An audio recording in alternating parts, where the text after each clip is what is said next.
시어머니 시집살이보다 동서 시집살이가 더 무섭다는 말이 있는데요. 제가 딱 그랬습니다.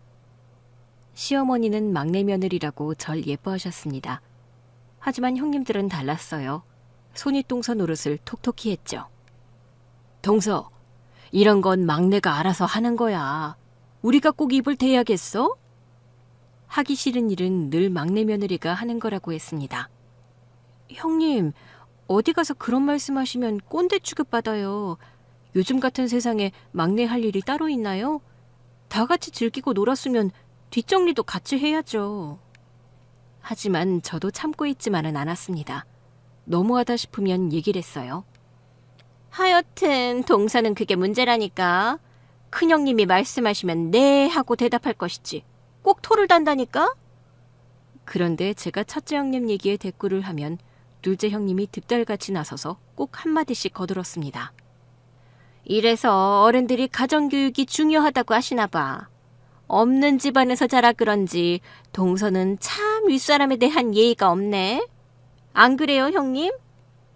형님들은 제가 없는 집안에서 자라 예의가 없다고 했습니다. 한마디로 고분고분하지 않다는 거죠. 형님, 가정교육까지 운운하시는 건 너무 나가신 것 같네요. 형님도 큰형님 말씀에 조금 전 못하겠다고 하셨잖아요. 동서, 나하고 동서하고 처지가 같아? 나 참 비교할 걸 비교해야지. 사실 손윗동서들이 절 못마땅하게 여기는 이유는 딴 데 있었습니다. 제가 예의가 없어서가 아니었고요. 가난하다는 것 때문이었습니다. 형님들은 부잣집에서 아쉬운 것 없이 자란 공주님들이었습니다. 하지만 제 친정은 그렇지 않았어요. 전 돈 걱정하면서 어렵게 자랐습니다. 그래서 신혼생활도 원룸에서 시작해야 했어요. 손윗동서들은 가난한데도 시키는 대로 고분고분하지 않다면서 절 못마땅해 했는데요. 전 그게 이해가 되지 않았습니다. 돈이 없다고 해서 무조건 시키는 대로 고분고분해야 하나요? 동서, 내일 저녁에 시간 되지? 가족 모임이 있은 며칠 후 바로 위에 형님에게 연락이 왔습니다. 모처럼 우리 며느리들끼리 저녁 먹기로 했으니까 시간 맞춰와. 장소는 톡으로 보낼게. 형님은 며느리들끼리 저녁을 먹자고 하더군요. 전화를 끊으면서 저도 모르게 한숨이 나왔습니다. 왜? 형수가 당신한테 또 뭐라고 했어? 제 한숨 소리에 남편이 무슨 일인지 물었습니다. 몰라. 내일 다 같이 저녁 먹자고 하더라고. 다 같이? 응. 며느리들끼리만 밥 먹자고. 갑자기 왜? 나야 모르지. 형님들 속을 내가 어떻게 알겠어? 무슨 꿍꿍인가 싶었습니다. 다음날 저녁 반갑지 않은 마음으로 약속 장소로 갔습니다. 둘째 형님이 보내주신 식당은 최고급 호텔 레스토랑이었습니다. 뭐야, 밥 먹자더니 뭐 이런 비싼 데를 예약했어? 엘리베이터를 타고 레스토랑으로 올라가면서도 마음이 불편했습니다. 비싼 밥을 살 때는 그만한 이유가 있을 테니까요. 어서 와, 동서. 어쩜 시간도 딱 맞춰 왔네. 하여튼 동서는 먼저 와서 어른을 기다리는 법이 없다니까. 형님들은 먼저 와 기다리고 있더군요. 회사 마치고 바로 나온 거예요, 형님. 동서, 막내 동서, 우리랑은 다르잖아. 열심히 돈 벌어 얼른 원룸에서 탈출해야지. 형님들은 걸핏하면 신혼을 원룸에서 시작했다는 얘기를 들먹였습니다. 물론 그렇다고 해서 기죽을 채가 아니었지만요. 막내 동서는 이런 데 처음 와보지? 형님은 당연한 걸 가지고 뭘 묻고 그러세요? 동서, 여기 회원제로 운영되는 곳이라 아무나 올 수 있는 곳 아니야. 아, 그래요, 형님? 그래, 큰형님 친정오빠가 여기 멤버십 회원이셔서 큰형님 덕분에 온 거라고. 여기 음식값이 얼마나 비싼 줄 알아? 그러니까 동서, 이런 음식 사주는 우리들에게 잘해야 하지 않겠어? 형님들은 제 처지론 언감생심 쳐다볼 수도 없는 고급 레스토랑에 데리고 왔다고 생색을 냈습니다.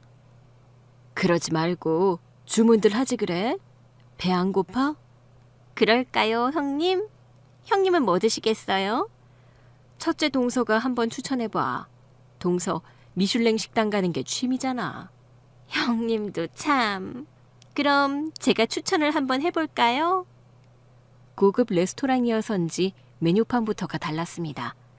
가죽 커버에 원어 명칭 그대로 요리 이름들이 적혀 있었습니다. 동서, 설마 요리 이름도 못 읽는 건 아니지? 형님은 요리 이름도 제대로 못 읽는 건 아니냐고 했습니다. 그런데 영어가 아닌 불어로 적힌 메뉴판 속 이름들은 도저히 어떤 음식을 말하는 건지 모르겠더라고요. 형님들이 또 꼬투리를 잡겠구나 싶어 난감해하고 있는데요. 점잖아 보이는 중년 남자 한 사람이 갑자기 저희 테이블 앞으로 다가왔습니다. 장선영 씨? 제 이름을 부르는 소리에 놀라 그를 바라봤죠. 네? 안녕하십니까. 전 이 호텔 총지배인인 박기준이라고 합니다. 그 남잔 자신을 총지배인이라고 소개하면서 제게 90도로 깍듯하게 절을 냈습니다. 순간 저보다 더 놀란 건 형님들이었어요. 어떻게 절 아시냐고 그 사람에게 묻기도 전에 형님들이 흥분하기 시작했습니다. 손까지 벌벌 떨면서 어쩔 줄 몰라 했어요. 어머, 진짜 총지배인님이세요? 총지배인님이 여길 어떻게... 네, 장선영 씨가 오시는 줄 몰랐네요. 미리 알았으면 제가 다른 곳으로 안내를 해드렸을 텐데요. 총지배인이라는 남자는 마치 오래전부터 절 알고 있었던 것처럼 행동했습니다. 여기 이분들 프라이빗 룸으로 안내해 주세요. 레스토랑 매니저를 부르더니 저희 일행을 프라이빗 룸으로 안내해 주라고 지시하더군요. 저와 형님들은 얼떨결에 프라이빗 룸으로 옮기게 됐습니다. 프라이빗 룸은 한눈에 딱 봐도 아무나 들어올 수 있는 곳은 아니었어요. 은은한 조명과 품격 있는 분위기, 마치 유럽의 어느 성 안에 들어온 듯한 기분이었습니다. 혹시 괜찮으시다면 제가 메뉴를 추천해드려도 될까요? 그는 우리에게 메뉴를 추천해준다고 하더군요. 물론 전 반가웠습니다. 메뉴 때문에 형님들에게 트집 잡힐 일은 없겠다 싶었거든요. 네. 저희야 그렇게 해주시면 너무 좋죠. 형님들은 아직 얼떨떨한 모양이었습니다. 프라이빗 룸에다 총지배인이 메뉴까지 추천해준다고 했으니까요. 사실 저도 마찬가지였습니다. 장선영 씨도 괜찮으십니까? 네? 저요? 그럼요. 그는 특별히 제 의견까지 물었습니다. 당연히 전 오케이였죠. 저희 레스토랑 VIP 고객들께선 특히 이 요리를 많이들 즐기십니다. 총지배인은 VIP 고객들이 많이 찾는다고 하는 메뉴를 추천했어요. 그런데 형님들이 좀 당황해하는 것 같았습니다. 오늘은 제가 특별히 대접해드리는 겁니다. 장선영 씨를 위해서 말이죠. 아마도 비싼 가격 때문에 형님들이 당황했던 것 같아요. 그걸 눈치챈 그 남자는 절 위해 음식을 대접하는 거라고 했습니다. 어머, 동서. 우리가 동서 덕을 다 보네. 그러게. 형님들은 제 덕분이라면서 어색한 웃음을 지었죠. 그러거나 말거나 전 도대체 총지배인이 제게 왜 이런 호의를 베푸는 건지 궁금하기만 했습니다. 하지만 형님들 앞에서 묻기는 새삼스러웠어요. 나중에 조용히 여쭤보자 했습니다. 그런데 총지배인의 호의는 거기서 끝이 아니었습니다. 식사는 입에 잘 맞으십니까? 부족한 점이 있었다면 언제든 말씀해 주세요. 요리가 나오기 시작하자 셰프가 와서 인사를 하는 게 아니겠습니까? 요리에 대해 직접 설명하면서 음식이 입맛에 맞는지도 물었습니다.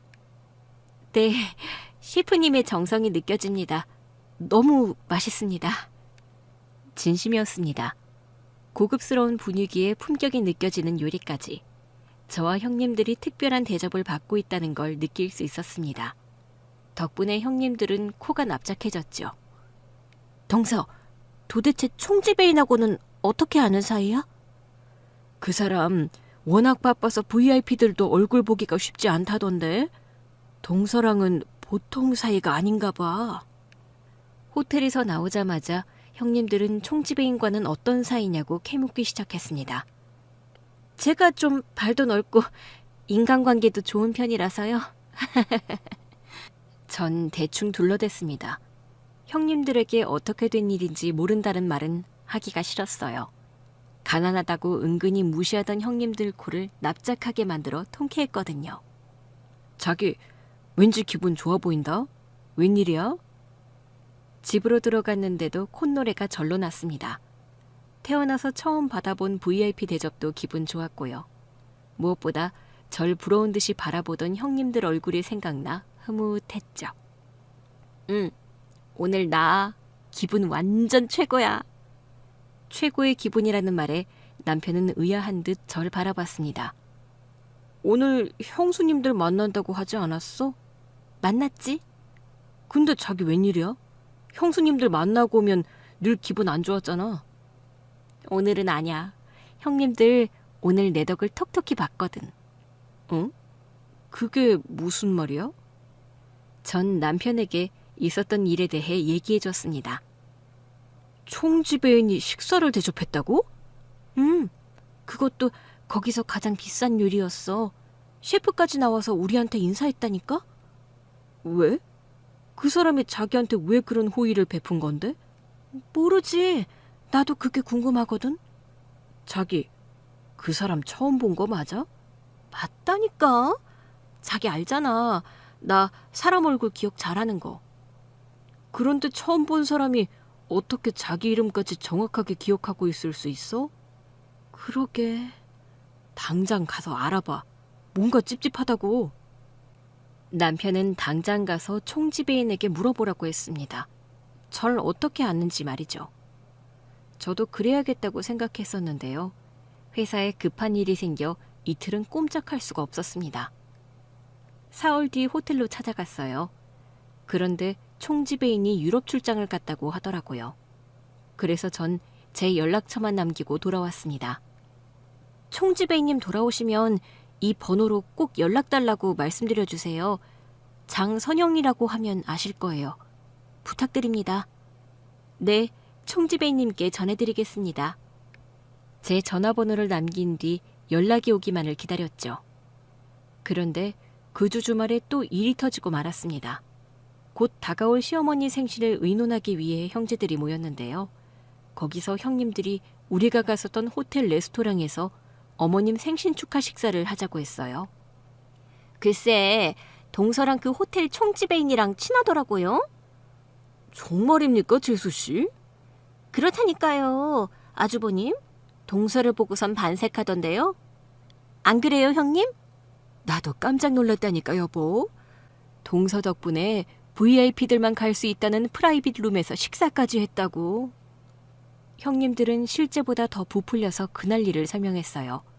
총지배인이 절 아는 척하긴 했어도 친하게 굴지는 않았었거든요. 오빠한테 얘기를 했더니 깜짝 놀라더라고. 총지배인이라는 사람 웬만해선 얼굴 보기 힘들대. VVIP 아니고선 직접 와서 안내까지 하는 경우가 없다고 하더라고. 어머, 정말이에요, 형님? 그렇다니까. 동서, 오빠가 그러는데 그 사람 실제적인 경영주나 다름없대. 호텔 업계에선 실력자로 유명하다고 하더라고. 재수씨, 엄청난 인맥을 가졌네요? 여보, 나도 그날 얼마나 놀랐는지 몰라.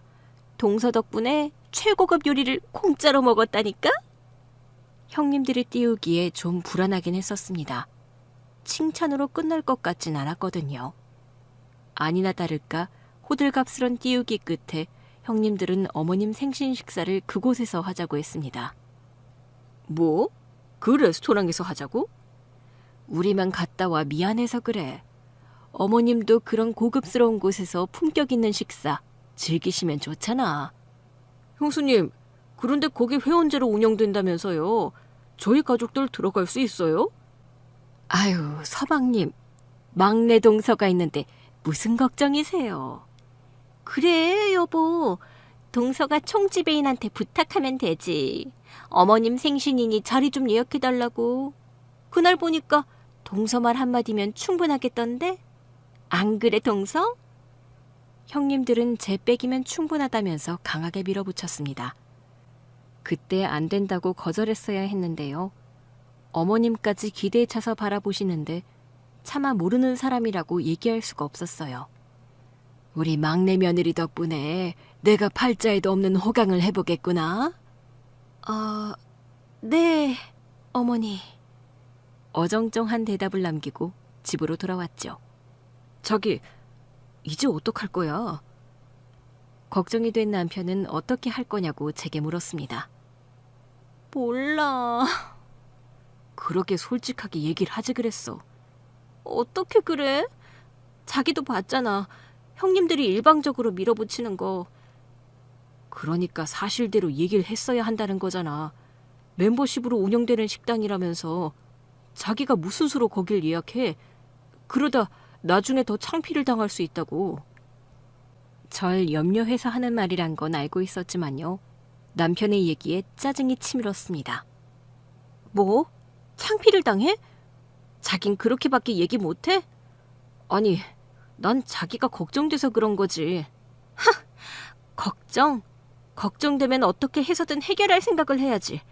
지금 자기 불난 집에 부채질하고 있는 거라고. 알았어. 그렇게 느꼈다면 미안해. 난 어떻게 해서든 자기를 도와주려는 거란 말이야. 도와? 이게 내 일이야? 자기 집 때문에 벌어진 일이잖아. 뭐? 어머님 생신이 뭐 대단해? 그냥 형제들끼리 모여 오붓하게 식사하면 좋잖아. 일을 꼭 이렇게 크게 벌여야겠어? 그래서 그게 형들하고 형수님들 잘못이란 말이야? 그럼 아냐? 자기가 처음부터 솔직하게 얘기를 했으면 형들이랑 형수님들도 거기 가자고 안 하셨겠지. 그래서 지금 내 잘못이라는 거야? 결국 남편과 대판 싸우고 말았습니다.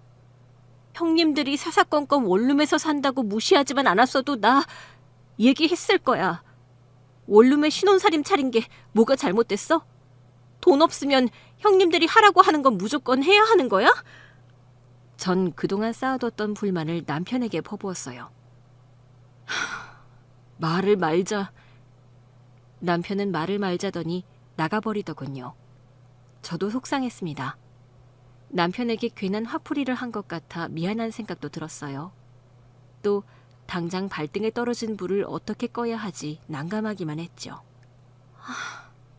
그 사람은 왜 하필 그날 나타나서 날 곤란하게 하는 거야.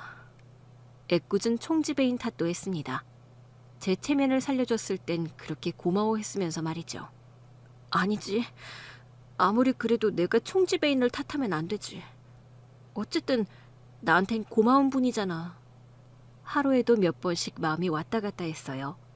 한 번 더 찾아가 볼까란 궁리까지 하고 있었는데 하늘이 도왔는지 먼저 연락이 왔더라고요. 장선영 씨? 저 박기준입니다. 그때 호텔 레스토랑에서 뵀었죠? 낯선 번호라 혹시나 싶어 전화를 받았는데요. 총지배인이었습니다. 유럽 출장 중에 다녀가셨다고요? 네, 지난번 일도 감사하고 해서 인사드릴 겸 갔었어요. 살았구나 싶었습니다. 염치 없긴 했지만 레스토랑 예약을 부탁해보자 싶었어요. 메모를 남기긴 했지만 연락을 준 건 청신호 같았거든요. 그래서 약속을 정하고 불이 나게 호텔로 달려갔습니다. 저 부탁 하나만 드려도 될까요? 감사 인사 뒤에 전 본론부터 꺼냈습니다. 네, 말씀하세요. 제가 도와드릴 수 있는 일이라면 기꺼이 들어드려야죠. 그날은 당황해서 자세히 보질 못했었는데요. 다부진 체격에 날카로운 눈매를 가진 중년의 남자였습니다. 하지만 표정은 온화했죠. 전 용기를 내 시어머님 생신에 대해 얘기를 했습니다. 네, 제가 예약을 도와드리겠습니다. 지난번 식사하셨던 프라이빗 룸 괜찮으시죠? 총지배인님은 두말하지 않고 예약을 해주겠다고 했습니다. 그것도 프라이빗 룸으로 말이죠. 마치 알터니가 빠져나간 것처럼 시원했어요. 그래서 호텔을 나오자마자 형님들에게 전화를 했습니다. 프라이빗 룸으로 예약을 했다고 말이죠. 형님들은 또 놀라워했습니다. 동서, 대단한데? 그 총지배인 청탁 안 받기로 유명한데 말이야. 뭐야 동서?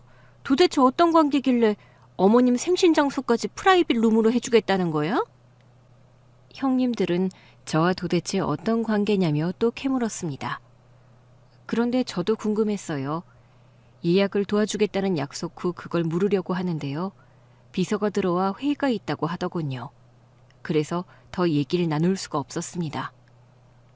궁금한 건 다음에 차차 얘기하기로 합시다. 장선영 씨. 총지배인은 다음에 얘기하자고 했습니다.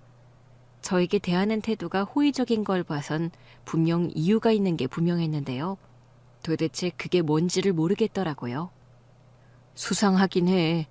2번씩이나 그런 호의를 베푸는 걸 보면 말이야.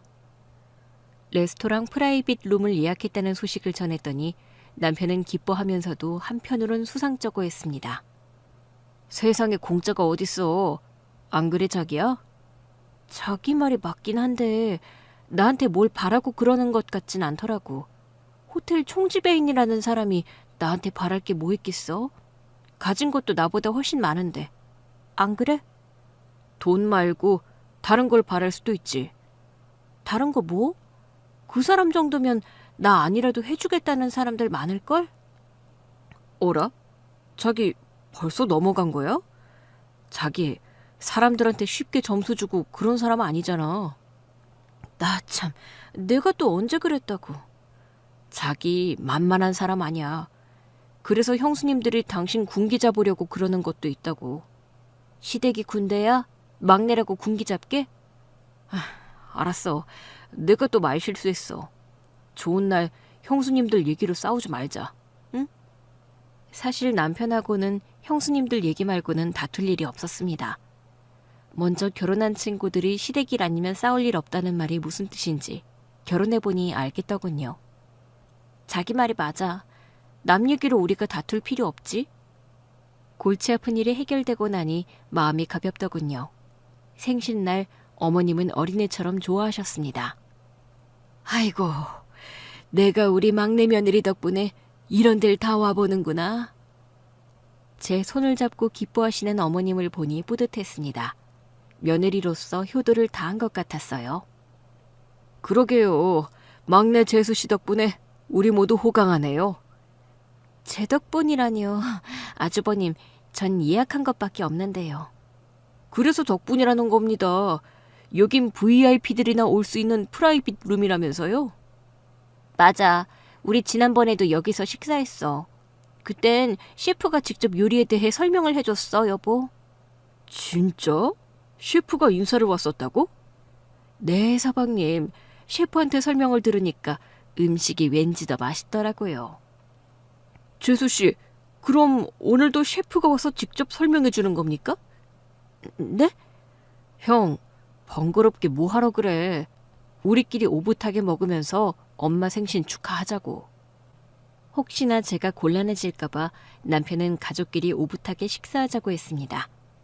그런데 그 말이 채 끝나기도 전에 화려한 3단 케이크가 등장했어요. 케이크엔 어머님 생신 축하드립니다. 라는 글씨가 하트와 함께 적혀 있었죠. 총지배인님 선물입니다. 일정이 있으셔서 인사 못 드린다고 저희에게 대신 전해달라고 하셨습니다. 총지배인님 선물이라고 했어요. 3단 케이크와 함께 고급 샴페인도 준비했더군요. 저흰 생신 축하합니다 라며 노래를 부른 뒤 샴페인을 터뜨렸습니다. 자식들의 축하에 어머님은 눈물을 글썽이시더군요. 고맙다. 내 평생 이런 화려한 생일상은 처음이다. 엄마, 이게 다 내가 장가를 잘 간 덕분 아니겠어? 그래, 막내 아가 고맙다. 아니에요, 어머니. 형님들하고 같이 준비한 거예요. 그래도 너 없었으면 이런 건 꿈도 못 꿨지. 정말 고맙다. 그러니까 내가 잘했지. 내가 장가를 기가 막히게 잘 간 거라니까. 아, 정말 자긴 왜 또 자기 자랑이야. 뭐 틀린 말도 아니지. 덕분에 오늘 기분이 참 좋다. 앞으로 엄마 생일은 다 이렇게 챙겨드릴게. 기대하셔도 돼. 그래, 그 말 믿는다. 다들 정말 고마워. 어머님 생신이었는데 제가 더 주목받는 날이었습니다. 하지만 이벤트는 그게 끝이 아니었어요. 요리가 나오기 시작하자 이번에도 셰프가 인사하러 왔더군요. 게다가 저희가 주문하지 않은 특별 디저트까지 더해줬습니다. 디저트라고 했지만 메인 요리만큼이나 고급스러워 보였어요. 어머님 생신이라고 해서 특별히 준비한 겁니다. 어머님은 생신이라 특별히 준비했다는 셰프의 말에 또 기뻐하셨습니다. 아이고, 생일이 뭐 대수라고 주방장님까지 챙기고 그러셔요. 엄마, 주방장이 아니라 셰프님이라고 해야지. 그게 그거 아니냐? 뭐가 달라? 맞습니다, 어머님. 셰프가 곧 주방장입니다. 어머니, 더구나 이분은 수석 셰프시라고요. 수석 셰프라고? 그게 뭐냐? 셰프 중에서도 제일 높으신 분이란 뜻이에요, 엄마. 아이고, 내가 높으신 양반한테 큰 실수를 했네요. 아닙니다. 마음 편하게 드십시오. 수석 셰프는 정중하게 우리 가족을 대했습니다. 게다가 그가 준비했다는 디저트는 정말 특별했습니다. 아이고야, 아가, 이거 금 아니냐? 어머님은 디저트 위에 놓여진 식용 금가루를 보고 금이 아니냐고 놀라셨어요. 우와, 진짜 금이네? 자기야, 봐, 이거 금가루야. 남편도 마찬가지였어요. 저도 말로만 듣던 골드리프 디저트는 사실 처음이었습니다. 어머니, 이게 골드리프 디저트라고 하는 건데요. 식용 금박이에요. 뭐라고? 식용 금박? 이걸 먹으라는 거냐? 네, 어머니. 그래서 식용이라고 형님이 말씀드린 거예요. 먹어도 괜찮아요. 아이고, 이 귀한 걸 금을 어찌 그냥 먹냐? 아까워서 입에 못 넣겠다, 정말. 금박이 씌워진 골드리프 디저트를 보고 어머님이 놀라시자 듣고 있던 셰프가 친절하게 또 설명을 했습니다. 오늘 디저트의 이름은 골드리프 초콜릿 타르트입니다. 다크 초콜릿의 깊은 풍미와 금박의 반짝임이 어우러져 시각과 미각의 모두를 만족시켜 드릴 겁니다. 셰프의 설명처럼 한 입 베어 물자 입안에서 사르르 녹더군요. 어머님 생신의 하이라이트는 단연 골드리프 디저트였습니다. 모두가 200% 이상 만족한 식사였어요. 자기야, 형수님들이 왜 거길 가자고 밀어붙이셨는지 난 좀 이해가 돼. 자기, 식사가 만족스러웠나 봐? 만족스러운 정도가 아니지. 완전 신세계를 맛봤는걸. 특히 마지막에 나온 그 디저트 있잖아. 골드리프 초콜릿 타르트? 이야, 자기는 처음 먹어본 게 아닌가 봐. 이름이 술술 나오네. 나도 처음이지. 그런 고급 디저트 아무 데서나 먹을 수 있는 게 아니잖아. 형님들이 이름도 모른다고 할까 봐 살짝 공부 좀 했지. 하여튼 자기 보통이 아니라니까. 그걸 이제 알았어? 왜 자기? 장가 잘 갔다면서? 말해 뭐해. 자기 때문에 오늘 내 어깨까지 한껏 올라갔는데.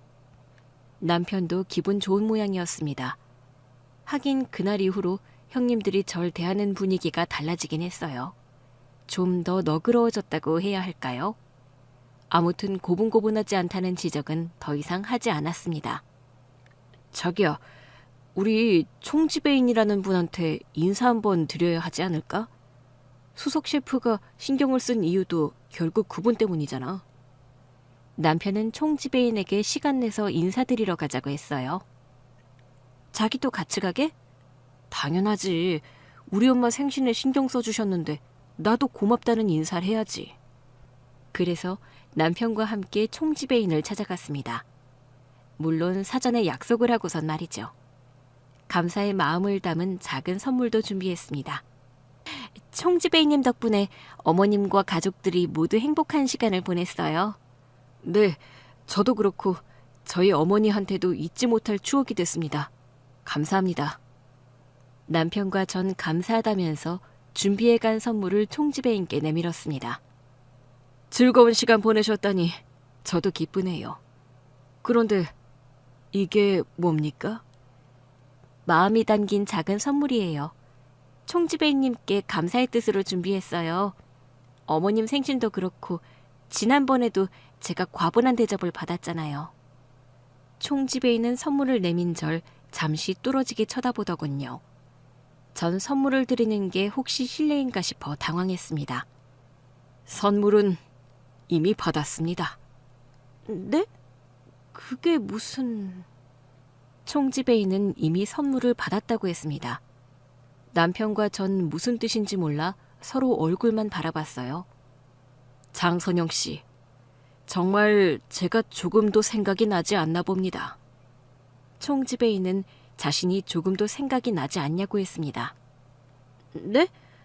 혹시 우리가 이전에 만난 적이 있었나요? 그럴 리가 없다고 생각하면서도 전 이전에 만난 적이 있는지를 물었죠. 하긴 그때가 장선영 씨 어릴 때였으니 기억을 못할 수도 있겠네요. 점점 더 이해할 수 없는 말만 했어요. 제가 어릴 때여서 기억 못할 수 있다뇨? 총지배님, 그럼 선영이랑은 원래 아는 사이였다는 말씀이신가요? 답답했는지 성질 급한 남편이 먼저 물었습니다. 사실 장선영 씨보다는 어머님이랑 잘 알던 사이였죠. 총지배인 입에서 생각지도 못한 이름이 튀어나왔습니다. 어머님 성함이 김혜란 여사님 맞으시죠? 네? 네, 저희 엄마 이름을 어떻게... 어머님, 제겐 큰 은인이십니다. 어머님 아니었다면 아마 저 지금 이 자리에 있지도 못했을 겁니다. 총지배인이 들려준 친정엄마와의 인연은 이랬습니다. 아빠가 일찍 돌아가시고 엄마가 아팠던 탓에 그는 어려운 청소년기를 보냈다고 합니다. 하루 한 끼 먹기도 힘들었습니다. 지역사회복지관에서 조금 도움을 주긴 했지만 엄마 약값을 대기에도 턱없이 부족했어요. 그때 어머님이 저와 제 동생을 많이 챙겨주셨습니다. 처음 듣는 얘기였습니다. 엄마는 작은 식당을 하면서 절 힘들게 키우셨거든요. 항상 여유가 없었던 터라 엄마가 누굴 도왔으리라곤 생각도 못했습니다. 자주 가서 어머님 식당에서 밥을 먹었어요. 그때 아니면 밥을 못 먹을 수 있다고 생각해서 두세 그릇씩 먹곤 했는데요. 식당을 나올 땐 엄마 죽이라면서 꼭 제 손에 들려주셨습니다. 끼니만이 아니었습니다. 엄마는 간간히 총지배인과 여동생의 용돈도 챙겨줬다고 했습니다. 기준아, 이거 동생이랑 나눴어. 이게 뭔데요, 아줌마? 아줌마가 주는 용돈이야. 네? 용돈이요? 그래, 공부하는데 돈 안 드니? 아줌마가 다른 건 못 해줘도 너랑 동생 책값은 책임질게. 아줌마, 저 이 돈 못 받아요. 밥 공짜로 주시는 것만 해도 죄송한데 제가 어떻게 돈까지 받아요? 네가 아들 같아서 그래. 아줌마가 결혼을 늦게 해서 그렇지 일찍 시집갔어 봐. 너 같은 아들이 있었을걸? 자, 얼른 받아. 얼마 안 되는데 아줌마 부끄럽게 하지 말고. 엄마는 싫다는 그의 가방에 억지로 돈을 쑤셔 넣었다고 합니다. 사실 알고 있었다고 해요. 아들 같다는 말은 엄마의 억지라는 걸요. 그때 전 고작 5살이었거든요. 총지배인은 고등학생이었고요. 아이고, 집에서 공부하라니까 왜 또 왔어? 그냥 바람 쐬러 나왔다가 잠시 들린 거예요. 그는 식당 영업이 끝날 즈음이면 자주 와서 정리를 도왔다고 합니다. 바람 쐬러 나왔으면 머리나 식히고 들어가. 나 혼자서도 충분히 할 수 있어. 그래도 둘이 하면 훨씬 빠르잖아요. 집에서 딸이 안 자고 아줌마 기다린다면서요. 우리 선영이? 아휴, 그게 자라고 해도 꼭 날 기다리더라고. 엄마가 와야 안심이 된다나? 하여튼 조그만 게 별나다니까. 몇 살이에요? 우리 딸? 네. 5살, 한창 예쁠 때지. 또 한창 엄마 찾을 나이이기도 하고요. 저도 어릴 땐 엄마 많이 찾았던 것 같아요. 지금은 아니고? 지금은 뭐 엄마가 아프셔서. 그래, 엄마가 기준이 너 많이 의지하시는 것 같더라. 저도 엄마 많이 의지해요. 그렇겠지. 가족이란 게 어려울수록 더 의지가 되는 법이거든. 엄마는 총지배인에게 바로 그런 가족 같은 존재였다고 합니다. 그는 힘든 시기에 엄마를 많이 의지했었다고 해요. 제가 대학에 합격했다는 소식을 듣곤 어머님께서 눈물까지 흘리셨어요. 우리 엄마가요? 그때부터 어머니라 부르기 시작했습니다. 제가 대학에 합격할 수 있도록 가장 큰 힘이 되어주신 분이 바로 어머님이셨으니까요. 그는 대학 다니면서도 자주 엄마 식당을 찾아왔었다고 합니다. 어머니, 저 왔어요. 아휴, 기말고사라 바쁘다면서 왜 또 왔어? 바빠도 밥은 먹어야죠. 저 어머니 밥 먹고 힘내서 시험 잘 치려고 왔어요. 이번 기말고사가 저한테 엄청 중요하거든요. 이번 시험 잘 치면 국비로 미국 유학 갈 수 있는 거야? 일단 서류 낼 자격은 되고요. 외국어 능력 시험도 봐야 해요. 면접도 남았고요. 하긴 공짜로 유학 보내주는데 조건이 얼마나 까다롭겠어? 밥 많이 먹고 힘내. 내가 해줄 수 있는 건 이게 다라 아쉽네. 무슨 말씀이세요? 공부는 밥십이라는 말 모르세요?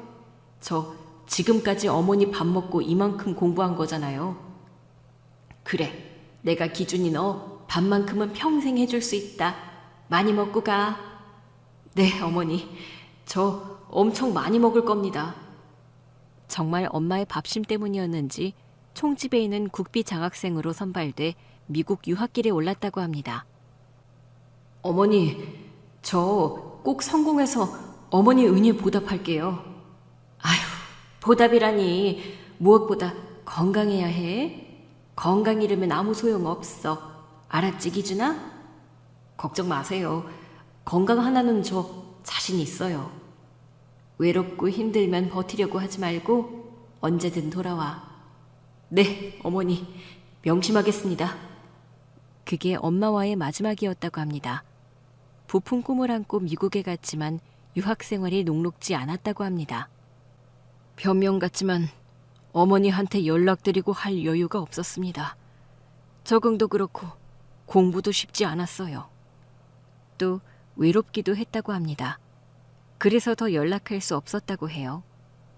어머니 목소리 들으면 포기하고 한국으로 돌아가고 싶을 것 같았습니다. 정말 이 악물고 버텼던 시간이었어요.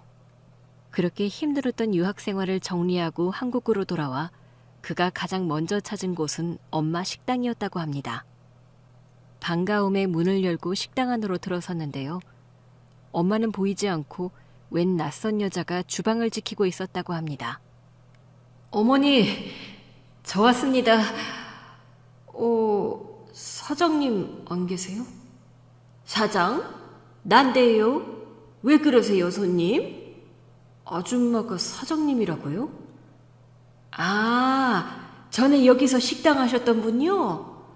그분 몸이 안 좋아서 나한테 넘기셨어요.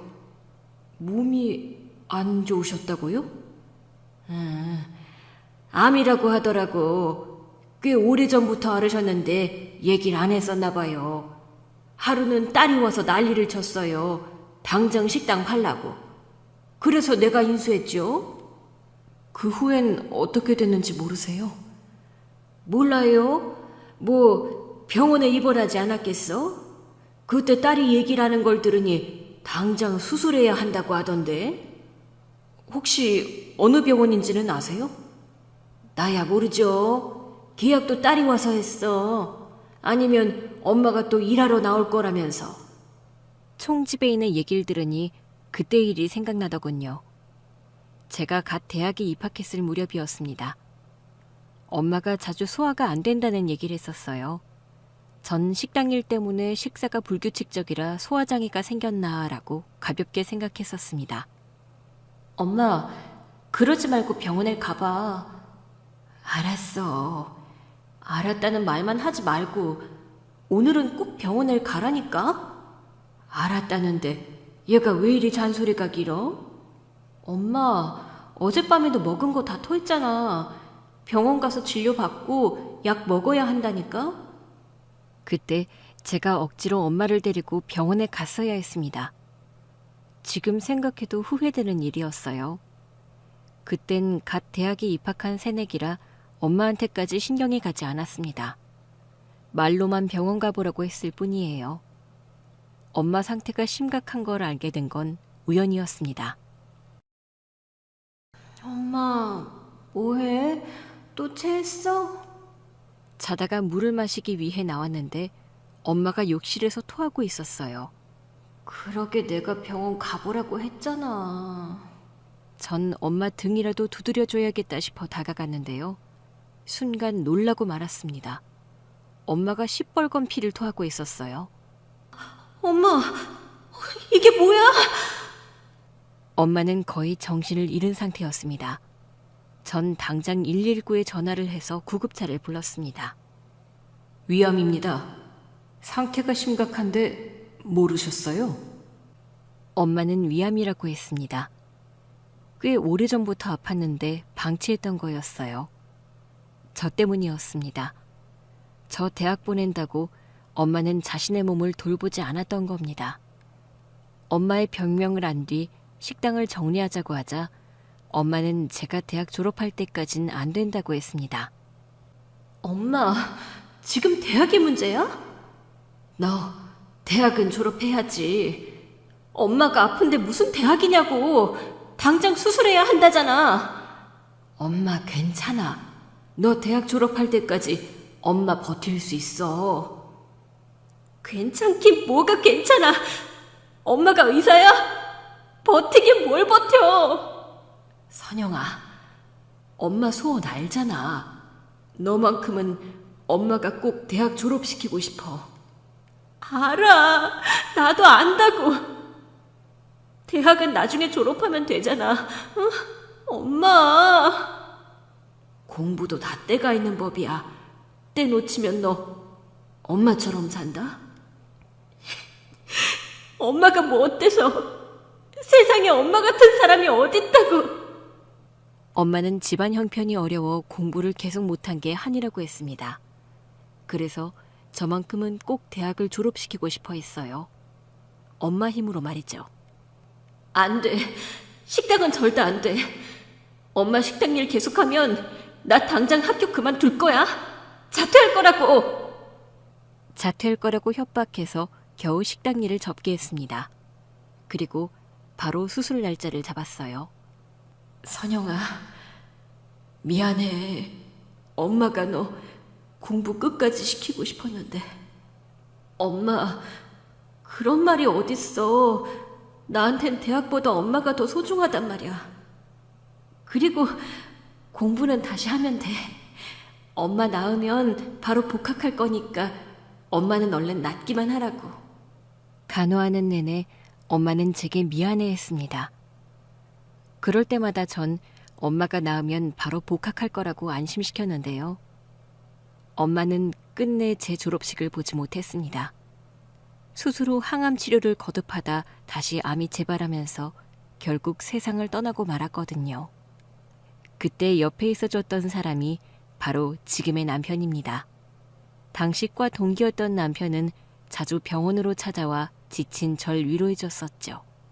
대학을 졸업하던 날 졸업식을 마치고 전 엄마를 찾아갔었습니다. 그날은 엄마가 너무 보고 싶었어요. 학사모를 쓴 채 가족들과 사진 찍는 동기들 모습을 보니 엄마가 더 그리웠었거든요. 학사모를 쓴 제 사진을 엄마 사진 옆에 두는데 엄마가 꼭 그렇게 얘기하는 것 같았어요. 우리 딸 학사모 쓴 모습이 너무 멋진데? 약속 지켜줘서 고마워, 딸. 사실 원룸에서 신혼살림을 차리게 된 것도 그런 이유에서였습니다. 식당 판도는 전부 엄마 병원비로 썼어요. 엄마는 만류했지만 집도 월세로 옮겨 썼습니다. 엄마가 살 수 있다면, 아니 조금이라도 통증을 줄일 수 있다면 뭐든 하고 싶었거든요. 엄마가 돌아가신 후엔 학자금 대출을 받고 과외와 아르바이트를 하면서 생활비를 벌었어요. 남편은 그런 저의 상황을 잘 알고 있었고요. 시어머니는 엄마가 일찍 돌아가신 것도 가난한 것도 전혀 탓하지 않으셨었죠. 어머니 뵈러 갔다가 선영 씨 사진을 봤습니다. 엄마가 아프다는 얘기를 들은 후 총집에 있는 백방으로 엄마 소식을 수소문했다고 합니다. 그러다 몇 년 전 엄마가 돌아가셨다는 걸 듣게 됐고요. 엄마를 보러 갔다가 제 사진을 봤다고 했습니다.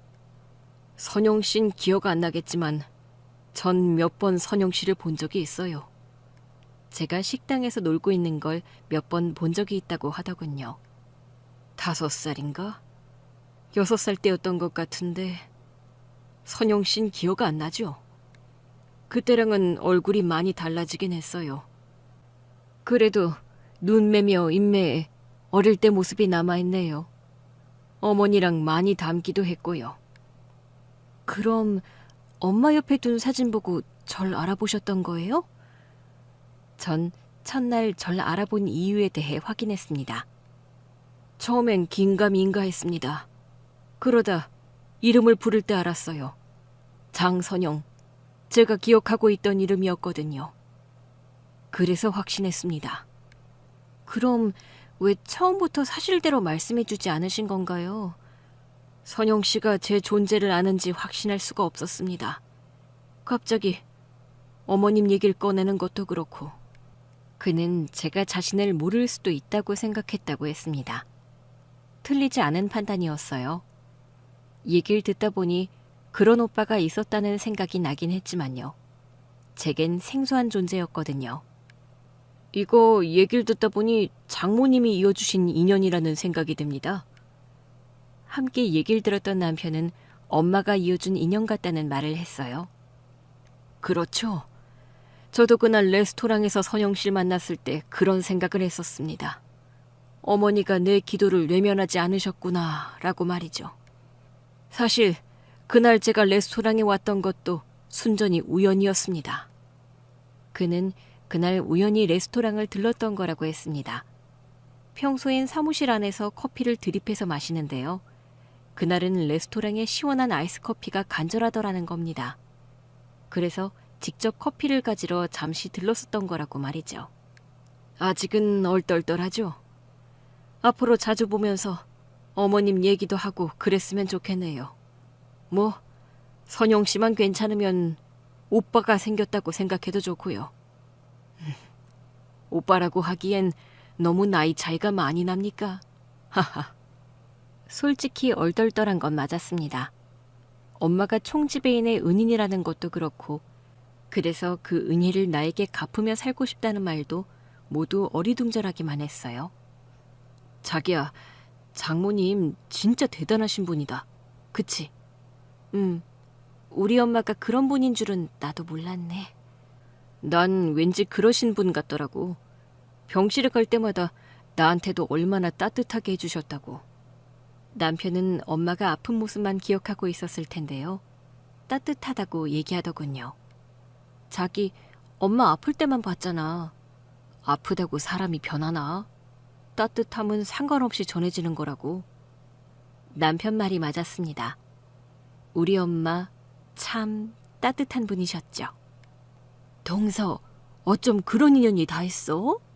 그러니까요, 형님.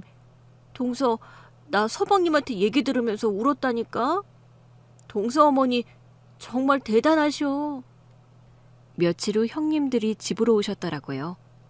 남편이 저와 총지배인의 인연에 대해 아주버님들에게 얘기했다고 하더라고요.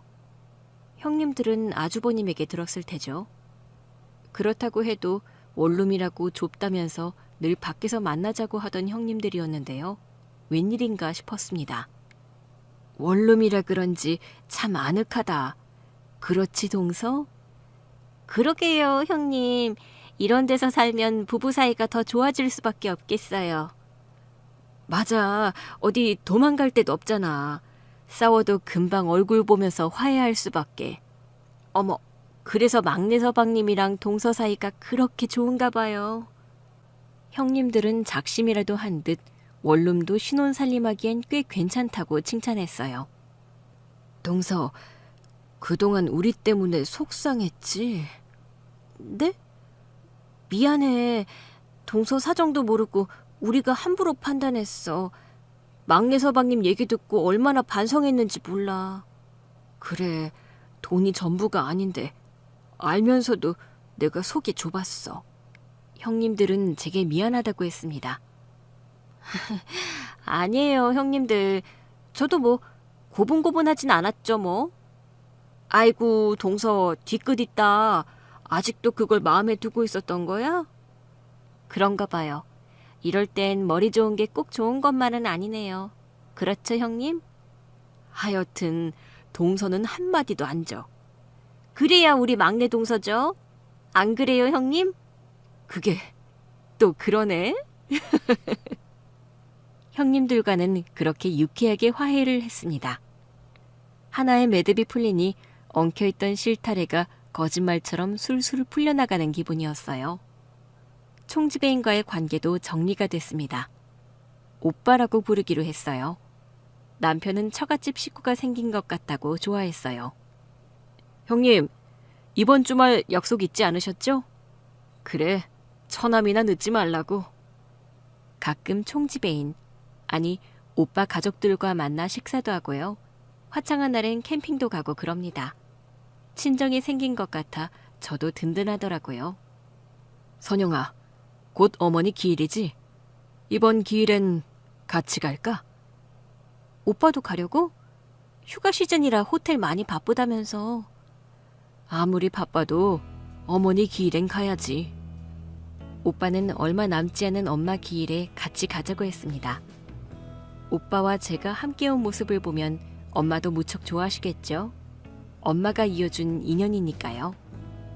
그래서인지 요즘은 부쩍 엄마 생각이 많이 납니다. 언제나 자신보다는 딸인 나를 위했었던 엄마. 엄마, 다음 생이 정말 있다면 그땐 엄마가 내 딸로 태어나. 그러면 내가 엄마가 나한테 해줬던 것처럼 무지무지 사랑해줄게. 이번 기일에 엄마를 만나면 이렇게 얘기해주려고 합니다.